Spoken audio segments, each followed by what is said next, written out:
Affaires publiques, l'émission politique de Judaïque FM présentée par Alexis Lacroix.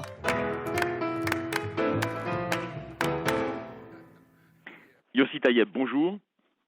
Très heureux de vous accueillir au micro de Judaïque FM. Vous êtes député dans la 23e Knesset, vous siégez sur les listes du Chasse et vous êtes le Haver Knesset pour les francophones. Ces dernières semaines, vous vous êtes beaucoup déployé sur le terrain, vous êtes allé au contact d'un certain nombre de personnes dans la communauté francophone qui ont été impactées par la crise. Alors d'abord, question très générale, Yossi Tayeb, quelles leçons vous tirez justement de ces voyages, de ces excursions sur le terrain dans des villes très différentes en Israël? Tout d'abord, je pense que c'est le devoir d'un député, surtout qui représente un certain public, de se déplacer vers ce public et puis d'être proche de lui. Malheureusement, le public francophone en Israël, ça fait déjà des décennies, depuis d'ailleurs la création de l'État d'Israël, n'a pas eu ce que les Israéliens ont l'habitude d'avoir, des députés qui se déplacent, qui sont à leur écoute. Et c'était important pour moi, surtout dans une période difficile comme le Covid, d'être proche de ce public, d'entendre leurs problèmes, essayer de le résoudre. Et ça a été pour moi une très très bonne expérience. Je pense pour eux aussi.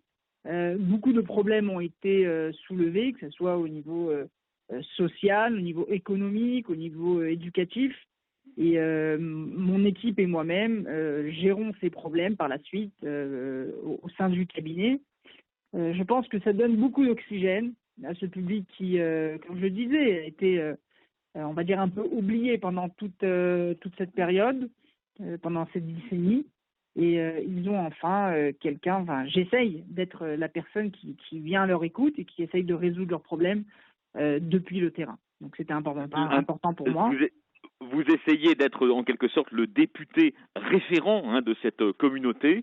Est-ce qu'on peut dire, d'après vous, Yossi Tayeb, que face au Covid, qui a marqué donc toute l'année 2020, il y a un risque que s'aggrave, que s'accentue la fracture entre, disons, les riches et les pauvres et qu'une partie de la classe moyenne glisse vers la pauvreté? Malheureusement, oui, c'est un fait. C'est un fait qui est là sur le terrain. On voit que les classes partent dans les extrêmes. Celui qui est riche devient un peu plus riche. Celui qui est pauvre devient un peu plus pauvre. La majorité, contrairement à ce qu'on entend dans les couloirs de la Knesset, ce qu'on avait l'habitude aussi d'entendre pendant des années, que voilà, la aliyah des francophones, c'est une aliyah socio-économie élevée, etc. C'est pas le cas. On est sur le terrain, on reçoit des téléphones, des mails. Justement, on parle d'un public à un niveau socio-économique, on dirait moyen, voire bas, à part quelques cas. Donc, et ça, tout d'abord, c'est une image que j'essaye de faire changer au sein de la Knesset, que ce soit dans les commissions ou même dans mes rendez-vous avec les ministres, etc. C'est pas parce qu'un Français a vendu sa maison en France à un bon prix et a eu une bonne affaire et a acheté ici une maison, que ce soit même en première vue à la mer, que ce soit à Netanya ou à Ashdod, sur la marina, ça ne prouve pas qu'il est d'un niveau socio-économique élevé. Et d'ailleurs, on a reçu des cas de personnes qui étaient dans des cas graves, voire des frigidaires même qui étaient vides, bien qu'ils avaient une maison à la marina. Donc, exactement. Tout d'abord, ce narratif que j'essaye de faire changer au sein du gouvernement, au sein des commissions, au sein des députés et des ministres même. Donc tout d'abord, je pense que c'est un travail important. Mais pour revenir à votre question et y répondre, je pense que oui, malheureusement, on part vers une fissure entre riches et pauvres qui va et qui s'agrandit en année 2020, voire 2021, après la période du Covid, c'est clair. Alors, vous êtes allé donc récemment dans beaucoup de villes où sont installés des francophones, des Français d'origine, Hadera, Netanya, Harish. Donc, vous avez constaté, disons, on va dire, cette polarisation sociale. L'État d'Israël c'est un État social, mais moins quand même que la France. Il n'y a pas le même système, le même filet de sécurité. Et donc le secteur privé ou semi-privé, les ONG, les organisations non gouvernementales et les associations jouent un rôle considérable. Vous, à la Knesset, vous êtes leur partenaire privilégié, j'imagine, de toutes ces associations, Yossi Tayeb. Exact. Bon, regardez, moi la décision que j'ai prise avec mon cabinet quand je suis rentré à la Knesset, c'est d'être, bien entendu, présent dans les commissions et le reste. Mais c'est important aussi d'être très proche du terrain et d'être à l'écoute. Et c'est la raison pour laquelle j'essaye, une fois toutes les 2 mois, de faire vraiment une descente sur le terrain, de rencontrer, que ce soit les dirigeants de communautés, voire les députés municipaux dans les différentes villes, et jusqu'au public même, dans une où on entend, on reçoit, mon cabinet est sur le terrain et on reçoit donc des demandes qu'on essaye d'être à leur écoute par la suite. Mais il est clair qu'il y a énormément à faire en face de ce public. On a donné vraiment des réponses et j'essaye d'être en effet notre référent pour essayer de faire changer et faire avancer les problèmes qu'ont les francophones ici en Israël, que ce soit des problèmes depuis la famille qui est en France et qui veut venir visiter. On a eu des commissions qui ont été mises en place et où j'ai poussé au départ, j'ai poussé pour que quelqu'un qui fait l'Aliyah puisse, 10 ans après sa Aliyah, sa famille puisse venir en Israël. Cette chose n'a pas été admise par la commission et enfin par la suite a été admise par le ministère de l'Intégration, de la Santé, de pouvoir donner la possibilité à quelqu'un qui a fait la Aliyah jusqu'à 4 ans après sa Aliyah, sa famille pourrait monter en Israël. Les changements de critères ne sont pas encore rentrés en cours, mais tout à fait. Il y a eu une annonce. Il y a eu une annonce. Oui. Tout à fait. Voilà, il y a une annonce qui a été faite. Elle n'est pas encore rentrée en cours. On met la pression pour que ça se fasse le plus vite possible. Que ce soit les Ulpan qu'on a repoussé, on a donné la possibilité à ceux qui ont fait l'Aliyah jusqu'à 10 ans après l'Aliyah de pouvoir continuer les Ulpanim jusqu'à 10 ans après l'Aliyah.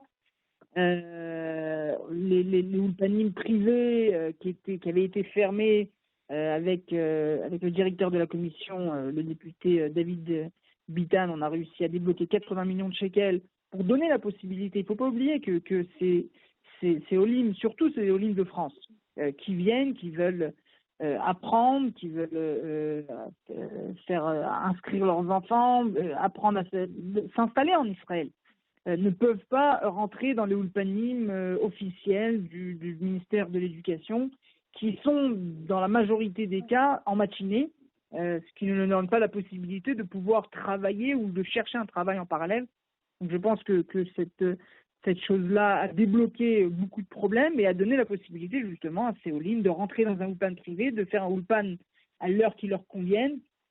On a fait rentrer un ulpan qui a été aussi qui avait été rayé de la liste, un ulpan francophone, ulpan Sheli, dont par un travail intensif de mon cabinet, on a réussi à les refaire rentrer dans l'appel d'offres. Ils ont été acceptés au sein du ministère de l'Intégration.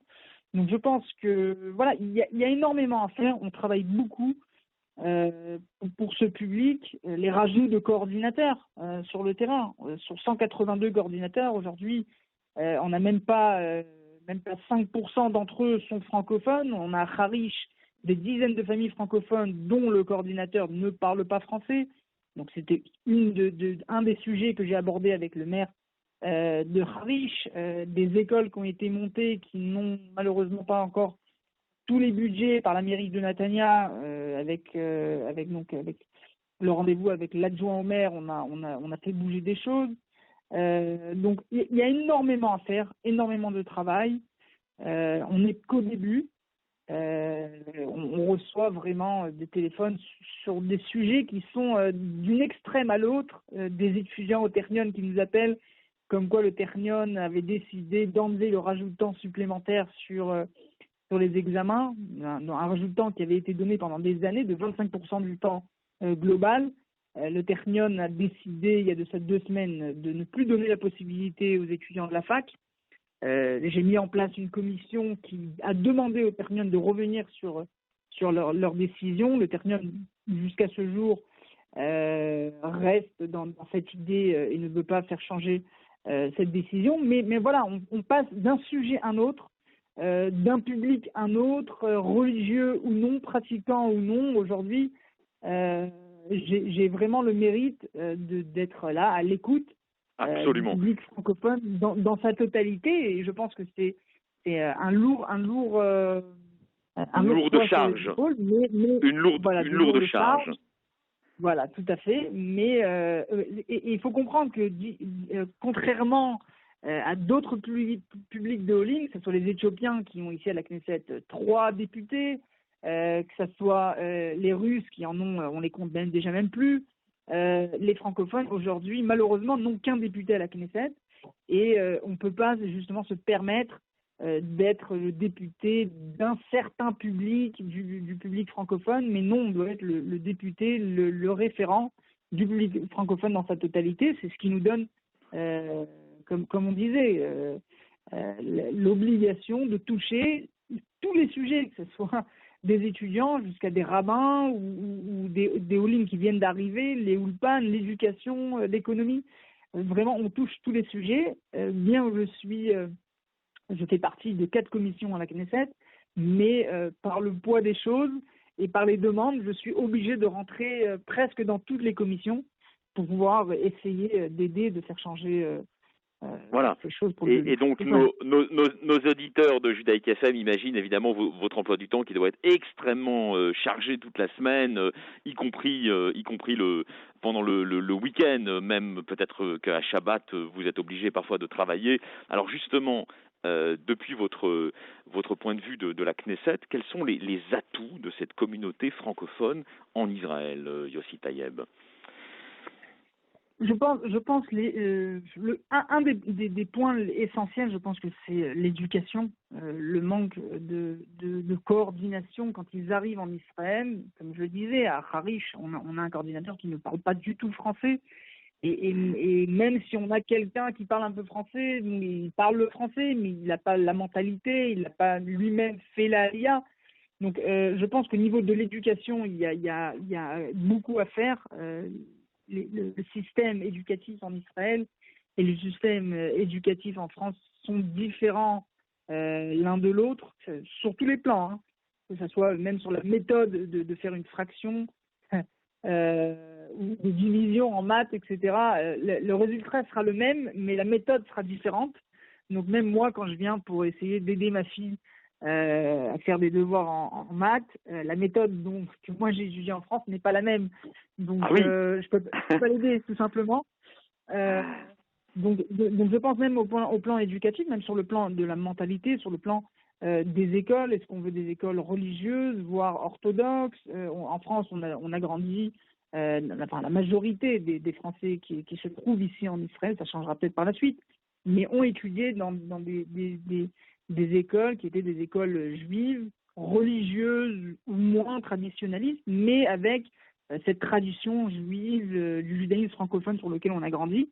Et en Israël, c'est malheureux, mais c'est comme ça, il y a justement cette étiquette qui est mise automatique dans un établissement, que ce soit un établissement, ce qu'on appelle même l'article public, où les heures d'études de Kodesh, ou le minimum, même la tfila le matin, ne sont pas faites. D'un autre côté, on a les écoles religieuses, voire Kippot, Srugot, etc., avec d'un côté un bon niveau de Kodesh, mais d'autres choses qui sont mises de côté. Et puis d'un autre côté, on a les écoles orthodoxes. Donc il y a vraiment un brouillard. Je pense que les All-In qui arrivent ici sont vraiment dans le brouillard. Et puis aussi, il ne faut pas oublier que le système scolaire en Israël se termine à 1 heure, 2 heures, une chose qu'on n'a pas connue en France, qui complique pour les All-In qui arrivent de France cette intégration au niveau éducatif. Ils ne savent pas quoi faire avec les enfants l'après-midi, donc les enfants, bien entendu, sont livrés à eux-mêmes et on reçoit de graves cas, de graves demandes au niveau social, voire même des des élèves qui ont commencé à toucher la drogue, etc. Donc je pense que sur le plan éducatif, il y a énormément à faire. Il y a énormément à faire au sein des écoles. J'en ai parlé d'ailleurs au ministre de l'Éducation, qui avait un vrai travail à faire en face des directeurs d'école pour qu'ils connaissent tout d'abord la mentalité française, qu'un directeur d'école qui accepte un Français sache d'où il vient, comment est-ce que le système scolaire en France marche, quelles sont les différences entre la différence entre le système scolaire français et le système scolaire israélien. Donc il y a tout un système qui est là, toute une chose à mettre en place et à faire savoir. Tout simplement, je pense, il y a un manque de savoir aussi sur le plan éducatif. Donc il y a un travail à faire sur ça aussi. Il y a des shayot olim qui doivent être rajoutés dans le système scolaire.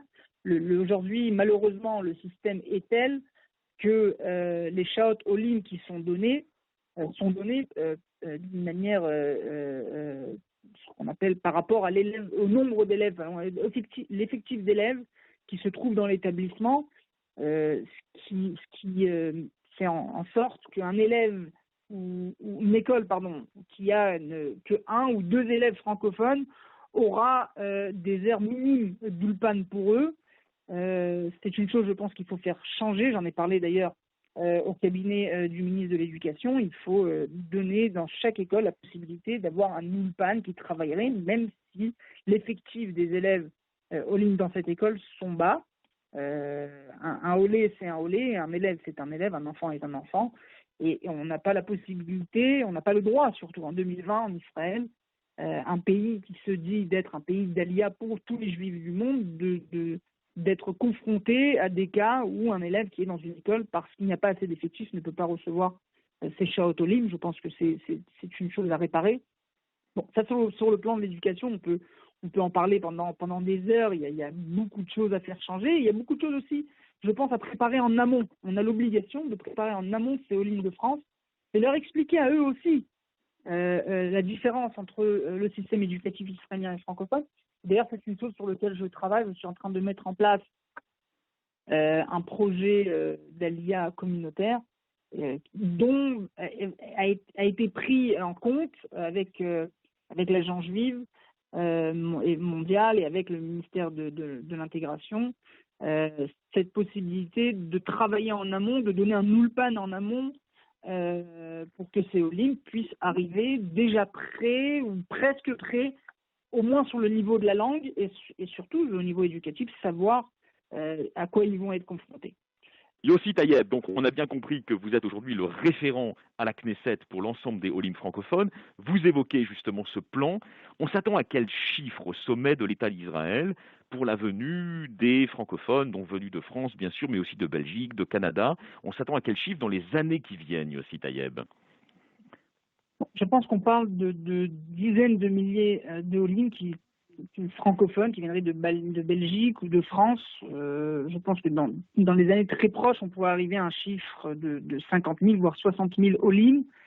Mais c'est justement ce qui nous oblige à préparer le terrain, à préparer une plateforme qui soit adéquate à leur arrivée.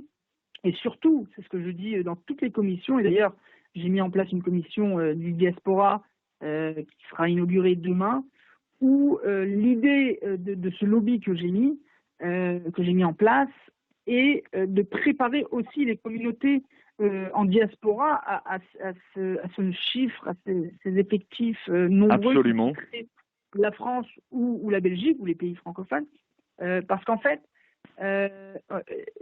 quand une communauté se vide de ses fidèles, on a malheureusement un vide qui se crée et puis une communauté qui par la suite perd cette vie communautaire. Il ne faut pas oublier qu'en France, on a quand même encore 450 000 juifs. Même si dans les années à venir, on pourrait parler d'un chiffre de 50 000 qui quitteraient la France, on va rester quand même avec un chiffre assez élevé, encore quand même 400 000 juifs qui resteraient en France. Il ne faut pas les oublier. Donc je pense que vous avez évoqué récemment à la tribune de la Knesset le chiffre de 46 000 personnes qui seraient susceptibles de venir depuis la France en Israël. Mais effectivement, vous avez raison, il en restera quand même 350 000 à 400 000 qui ne viendront pas. Exact. Et c'est la raison d'ailleurs pour laquelle, si vous parlez de ce que j'ai parlé à la Knesset, c'était le deuxième volet, puisqu'on avait parlé d'éducation, il y a aussi l'emploi. J'ai demandé au gouvernement de mettre en place, d'appliquer la loi qui existe d'ailleurs, la loi de l'emploi qui oblige à donner des effectifs clairs, des pourcentages clairs du nombre de all-in qui rentreraient dans les services de l'État, que ce soit dans les ministères ou à la Knesset ou dans les coupotrolling ou voire même les hôpitaux. Donc je pense qu'il y a vraiment un travail à préparer, une plateforme à mettre en place. Aujourd'hui, il y a quand même plus de 150 000 francophones en Israël, voire 50 000, peut-être plus, qui viendraient dans les années à venir. Il y a 70 ans de la création de l'État d'Israël où les francophones, malheureusement, n'ont pas eu de représentants et donc leur voix n'avait pas été assez écoutée. Il y avait bien entendu beaucoup de députés qui avaient essayé d'aider le public francophone, que ce soit le député Eli Alalouf qui a fait un travail monstre. Mais encore une fois, on est à chaque fois à voir un député qui essaye de représenter un public si nombreux. C'est la raison pour laquelle je travaille en partenariat avec beaucoup d'autres députés, que ce soit de mon parti, bien entendu, mais aussi d'autres partis comme le Likoud, le député Amit Halevi, qui est avec moi sur la même longueur d'onde et qui travaille avec moi sur des dépôts de loi ou dans les commissions pour faire changer et dans une approche voilà. Et dans une approche clairement transpartisane, Yossi Taïeb, au-delà justement des frontières de partis politiques. Alors, toute dernière question, on est dans un moment de recomposition générale en Israël et au Moyen-Orient, peut-être donc des élections au printemps pour une 24e Knesset, pour l'instant c'est une hypothèse, et puis plus généralement une sorte de basculement géopolitique du Moyen-Orient. Est-ce que les nouvelles alliances sunnites de l'État d'Israël vous paraissent solides et est-ce qu'elles peuvent aussi aider à solutionner le problème du conflit israélo-palestinien qui reste d'ailleurs un des sujets importants à l'agenda de votre parti, le Chasse? Tout à fait. Je pense que ce changement géopolitique va faire pression sur le conflit interne que l'on vit en Israël.